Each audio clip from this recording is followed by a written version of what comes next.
Chers internautes de la chaîne de télévision Africa Daily Report, merci d'être avec nous sur notre chaîne de télévision. Vous nous suivez à RDC et à travers le monde. Merci de votre fidélité à notre chaîne de télévision A2R. Aujourd'hui, nous recevons en exclusivité Madame Rose Kahambu Tombiane. Elle est la coordonnatrice de la dynamique des femmes pour la bonne gouvernance d'IFEGO. Madame Rose Kahambu, bonjour. Bonjour. Et moi à nos téléspectateurs, est-ce que vous allez bien, Madame Rose? Oui, on va un peu bien, un peu vraiment, parce que, comme d'habitude, nous vivons dans un contexte très difficile. L'insécurité bat son plein. Il y a des tueries, il y a des massacres à côté de nous. Il y a aussi la menace de l'ennemi, des M23, les menaces des M23. Et maintenant, là, on est petit à petit en train d'approcher l'anniversaire, 10 ans d'anniversaire malheureux, douloureux, de massacres à Beni, des paisibles populations à Beni. C'était le 15 du mois d'octobre à 2014 que nos compatriotes avaient été lâchement abattus, vraiment égorgés à Beni. Et c'est ces jours-là qu'on avait vu qu'on peut égorger une personne et s'attaquer à la population de la manière outrace, de la manière qu'on ne peut même pas quand même égorger une bête. Et c'est pourquoi nous avons pensé que cette journée ne doit pas passer inaperçue. 10 ans de massacre, c'est trop. Aujourd'hui, le massacre continue. Aujourd'hui, le terrain de nuisance de l'ennemi ADF et s'élargit. Et donc, nous n'avons qu'à avoir un moment de réflexion. Non seulement de réflexion, mais un moment aussi d'action, d'agir, attaquer population, attaquer activistes, attaquer victimes indirectes et bien même directes de cette situation de massacre des paisibles populations. Oui, Madame Rose Tombiane, tant que femme de l'Est, femme de Beni, femme congolaise, comment vous analysez la situation de l'Est du pays, la situation des ADF qui tuent les femmes, qui violent, la situation des M23 qui violent, qui pillent les minéraux? Vous, étant que femme de l'Est, comment vous analysez vraiment la situation sécuritaire ici au pays? Merci beaucoup. C'était en 2019 que nous avions commencé, à partir même des résultats de nos recherches, de nos investigations, de montrer aux gens que les M23 étaient égal à l'ADF. À ce moment-là, les M23 venaient d'être défaits, d'abord au niveau de Goma. Mais nous, on avait, à partir des données que nous avions du terrain, mais aussi des données, des livres, des documents, de certains éléments, on avait déjà compris que cette situation, c'est la même. Et voilà, d'un coup, quelques années, 5 ans après, c'est plutôt 4 ans après, c'est la résurgence du M23. Donc, depuis que le M23 a été défait au niveau de Goma, il y a eu maintenant, c'est à ce moment-là qu'on a commencé à assister au massacre des civils. Pour nous, on était en train de montrer clairement que c'est la même chose. Et voilà que quand le M23 est en train de vouloir nous étouffer, à partir de Kirumba, Kassé, mais aussi l'M23 tente quand même, plutôt l'M23 tente d'élargir sa zone de nuisance pour aller vers Mangorejipa et avancer. Une façon donc d'aller rejoindre les M23 et ensemble que Butembo et la ville de Beni soient maintenant écrasées. Donc c'est une même situation. C'est pourquoi, dans le cadre de notre synergie des activistes, des militants pour la paix et les droits humains, et une synergie qui a plus de 30 organisations des jeunes et des femmes en ville de Butembo, nous avons pensé que le mardi, comme c'est la date dont il s'agit, c'est le mardi 15 octobre que nous allons célébrer cet événement malheureux et nous rappeler de ces événements malheureux. Nous allons organiser une marche pacifique, une grande marche populaire pacifique dans cette ville de Butembo. Elle va partir de Furu jusqu'à Rwanda. À Rwanda, où nous allons remettre au commandant ville notre mémorandum, l'objectif étant de demander au gouvernement, d'abord aux militaires, que nous en avons marre avec le système-là de cesser les feux. Nous voulons le feu. Nous voulons que les FARDC puissent allumer les feux sur les M23 afin de pouvoir les chasser loin vraiment du territoire national. Et après Rwanda, nous allons revenir vers le centre-ville. Nous allons en fait nous arrêter au niveau de la mairie pour remettre les mémos du gouvernement à monsieur le maire de ville, policier, pour lui dire, en tant que représentant du gouvernement, nous n'avons pas besoin de négociations, nous n'avons pas besoin de dialogue, mais nous avons besoin que le gouvernement, vous, le gouvernement que vous représentez, que vous puissiez donner ce message à qui des droits. Nous voulons que la dignité, le respect de notre pays soit imposé par les feux des FARDC sur les M23. Nous sommes en train de suivre de près tous les processus de négociation qui se font en catimini et de façon ouverte, mais on ne voit pas clair, on ne voit pas que ça va aboutir. Pendant ce temps, c'est nous qui sommes étouffés. Ce sont les gens qui sont cloués, ce sont des gens qui sont tués. L'économie de notre ville, on ne sait plus comment se procurer des articles qui venaient de Goma facilement. De l'autre côté aussi, c'est des Mangorojipa, comme j'ai dit là, c'est toujours une situation compliquée, mais nous voulons vraiment être libérés parce que nous avons droit à la liberté, à la paix, nous avons droit à la sécurité et nous ne pouvons pas accepter que le gouvernement qui est loin, très loin de nous à Kinshasa, puisse entamer des processus qui ne vont pas aboutir et qui vont nous garder dans une situation de misère, dans une situation de violation des droits humains, dans une violation de mort, dans une violation vraiment de calvaire. C'est pourquoi nous allons manifester. Et comme il s'agit d'une journée de réflexion, surtout d'anniversaire de mort de nos compatriotes, de nos frères et sœurs, il n'y aura pas de services, il n'y aura pas de boutiques qui vont ouvrir, il n'y aura pas vraiment des galeries qui vont ouvrir, bref, il n'y aura pas d'activité. Ça sera donc, et ça ne sera pas une ville morte comme telle, mais nous allons tous, nous populations, marcher, montrer notre mécontentement.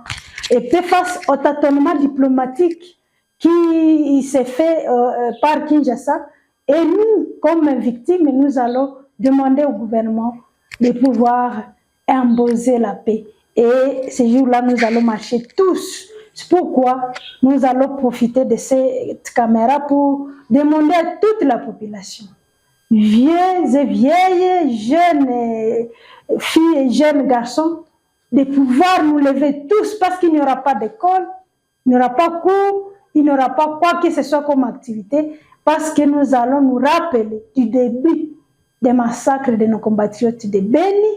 C'est vraiment un événement malheureux qui fait mal au cœur. Nous allons montrer à la face du monde et à la face de Kinshasa que nous ne sommes pas en mesure de travailler ce jour pour réfléchir. Et la meilleure façon de montrer cela, c'est de nous déverser dans la rue, venir nombreux, nous mobiliser comme un seul homme pour dire que nous venons de passer 10 ans en train d'être égorgés, pour montrer que nous venons de passer 3 décennies dans l'insécurité et que nous en avons marre. Nous voulons vraiment être libres, nous voulons jouir de notre liberté, nous voulons jouir de nos capacités intellectuelles et physiques pour travailler, parce qu'ici, il faut souligner que nous sommes des travailleurs. Nous savons faire des travaux manuels de tout genre, Donc, nous sommes en mesure de contribuer au développement de notre nation, de notre pays, si nous vivons dans des conditions vraiment paisibles. Alors, c'est ça le message et nous en appelons vraiment les gens à venir très nombreux. Et nous allons revendiquer aussi d'autres choses. Vous savez, il y a par exemple nos militants, nos collègues militants qui sont emprisonnés pour avoir osé de parler de mal, de dénoncer quelque chose qui ne va pas. Tout ça, on va lancer des messages. Et il y a ces militants ou des défenseurs que nous pouvons voir au niveau international, comme Charles Onana et nos militants qui sont de nos groupes et qui sont emprisonnés, les uns à Goma, les uns à Beni, les autres à Beni. Nous devons crier, demander au gouvernement que ce n'est pas le moment de faire taire les gens, parce que c'est le moment plutôt de mettre les forces ensemble, les énergies ensemble contre le M23, contre l'ADF. Voilà le message. Et vraiment, nous appelons les mamans à venir très nombreuses, les papas, les jeunes, afin que ce jour soit vraiment un jour où nous allons bouger les lignes, le monde, pour crier par rapport à toutes les exactions que nous subissons et montrer au gouvernement que nous ne sommes pas d'accord avec la voie qu'il a choisie, mais nous avons confiance à nos forces armées de la République. Nous savons que tout ce qui bloque, c'est au niveau de la politique, parce que le gouvernement, souvent, les autorités sont les gens qui sont toujours derrière l'armée pour dire non, attention, c'est les faits, respectons ceci ou cela. L'armée étant un instrument du gouvernement ou de la politique, et elle ne cesse pas ou elle ne peut pas s'opposer. C'est pourquoi nous allons lancer le message de tous les deux côtés. Montrer au FARDC et au Bazalène que nous sommes derrière vous. Allez-y, nous sommes derrière vous. Vous êtes des vaillants, vous allez gagner. Mais aussi montrer au gouvernement que c'est assez avec les négociations. Soutenez ces forces, nos forces armées de la République et les compatriotes qui se sont joints à cette force ou à ces forces armées de la République pour que nous puissions vivre la paix, mais aussi le respect. Et vis-à-vis du Rwanda, le petit pays qui doit sortir de nos bouches chaque jour, qui nous a géniés, et nous devons arriver à montrer la grandeur, à prouver la grandeur de notre pays, la République démocratique du Congo. Et alors, Madame Rose, avec vous, vous dites que la marche débutera à quelle heure ces jours-là? Voilà, nous allons commencer à 8 heures parce que nous savons que nous avons besoin de tout le monde. Il y a des mamans qui allaitent, qui ont des enfants, des bébés, qui ont besoin d'un peu de temps le matin pour se préparer. Nous allons commencer à Four. Donc c'est au sud de Butembo. Nous allons commencer à Four et nous allons monter. Nous allons arriver et nous allons dépasser le rond-point Malumalu jusqu'au rond-point Takenga. Nous allons aller vers la Concorde et nous allons prendre l'avenue, la rue qui mène jusqu'à l'aéroport. Nous allons emprunter cette rue jusqu'à justement à Rwanda où nous allons rencontrer les FARDC, les représentants ou les commandants ville des FARDC, à qui nous allons remettre notre message d'encouragement, à qui nous allons remettre certaines de nos recommandations qui lui concernent. Et après cela, nous allons encore entrer de marcher, nous allons emprunter la même rue jusque toujours Takenga et puis arriver au niveau de Ropo-Sonas, nous allons monter et prendre cette grande rue qui mène vers la mairie ou vers le rond-point de la paix. Et nous allons arriver à la mairie et le maire sera en train de nous attendre comme premier citoyen de la ville et à qui nous allons aussi remettre notre mémorandum contenant nos revendications et qui va nous aider à transmettre à son hiérarchie parce que le message ne lui sera pas adressé, mais ça sera remis à lui, en tant que représentant du gouvernement à qui nous nous adressons. Alors, comme nous sommes vers la fin de notre interview, Madame Rose, avez-vous un mot de la fin à adresser à nos compatriotes qui vous suivent donc de partout à Butembo, de partout au Nord Kivu, de partout à RDC et à travers le monde? Nous allons dire que nous souffrons pendant plus de 30 ans, nous qui vivons cette région. Nous en avons marre, nous sommes fatigués, mais nous ne sommes pas fatigués moralement. Moralement, nous sommes motivés, nous sommes mobilisés pour nous battre contre l'ennemi, pour nous battre pour notre pays. Et la vraie façon de nous battre, c'est de rappeler au gouvernement aussi ce que nous souhaitons comme un bon chemin qui va nous amener, qui va nous mener vers la paix. C'est pourquoi je vais demander à la population congolaise en général, parce que j'ai vu qu'à Kinshasa aussi, il y a déjà une mobilisation. Il y aura aussi une marche pour nous soutenir, nous de l'Est, et pour soutenir Charles Onana. C'est une très bonne chose que dans la capitale, le même jour, se déroule une telle marche. C'est ce que nous avons toujours demandé, la solidarité nationale. Et nous allons montrer que ça puisse aller, que ça traverse les frontières. Il y a certainement des compatriotes qui vivent la diaspora qui se sont toujours levés. Nous souhaiterions qu'ils fassent la même chose ce jour-là, aussi comme les Kinois viennent de commencer la mobilisation. Et ça sera bon, l'ennemi va voir que nous sommes soudés. Mais aussi le gouvernement comme responsable de la bonne marche de la paix, de l'ordre public, il va quand même arriver à comprendre que nous avons besoin de quelque chose, qui a déjà été victime de massacres et de toutes les formes d'exactions que nous connaissons dans cette entité depuis 3 décennies. Et en particulier ce qui concerne les massacres, voilà déjà une décennie. Nous voudrions le voir dans la rue, dans les rues de Butembo, pour que nous puissions montrer à la face du monde et à la communauté nationale et internationale garder l'intégrité de notre cher pays, que nous ne voulons pas voir le M23 à côté de nous ici, à Matoué. Les pousser jusqu'à chez eux, jusqu'au Rwanda.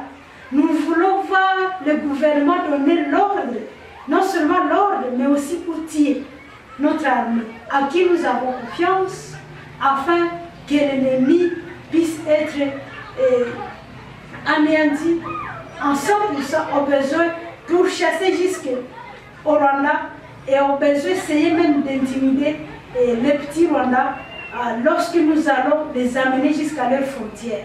Nous souhaitons cela. C'est pourquoi nous demandons à la population de venir massivement ce mardi. Je rappelle encore qu'il n'y a pas d'activité. Tous, nous devons être dans les rues. Nous allons marcher pour montrer que nous avons besoin de la paix.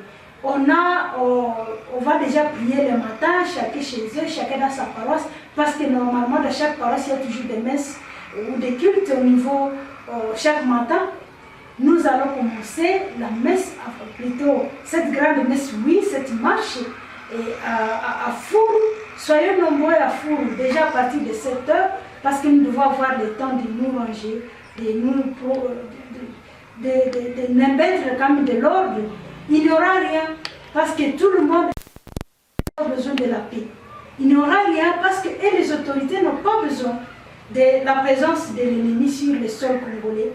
Venez nombreux, même si nous serons nombreux, nous allons veiller les uns sur les autres, comme nous l'avons fait lorsque nous sommes partis à Mousséline.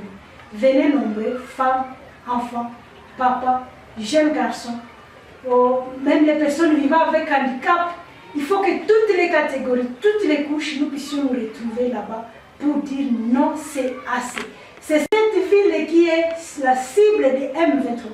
Nous devons montrer, et nous qui ne sommes pas encore sous l'air règne, nous qui ne sommes pas vraiment encore dominés ou attaqués de façon directe par l'ADF, c'est nous qui devons défendre Beni, Lubero et même les autres entités qui sont déjà entre les mains de l'ADF, plutôt de DM23, et qui sont en train de subir des exactions chaque jour de la part de l'ADF. C'est nous qui devons défendre nos frères et sœurs qui n'ont pas d'occasion d'ouvrir leur bouche, qui sont aujourd'hui sous le régime du M23. Et c'est nous avec les autres villes de la RDC. À part les Kinois, je profite même de ce message aux compatriotes d'autres villes, d'autres entités de la RDC. que c'est possible que nous puissions mobiliser toute la RDC autour de cette question, parce que c'est la question nationale, c'est la question des vies de nos compatriotes, c'est la question des génocides qu'est en train aujourd'hui de défendre Charles Nana, à cause la question à cause de laquelle justement il est aujourd'hui traduit à justice. Nous devons, nous qui sommes des Congolais, si on est soutenu par d'autres pays, des citoyens d'autres pays, nous devons maintenant montrer que effectivement ce qu'ils ont dit ou ce qu'il a dit est vrai, en montrant effectivement notre solidarité nationale, et c'est cette force-là qui va montrer effectivement que nous sommes en problème.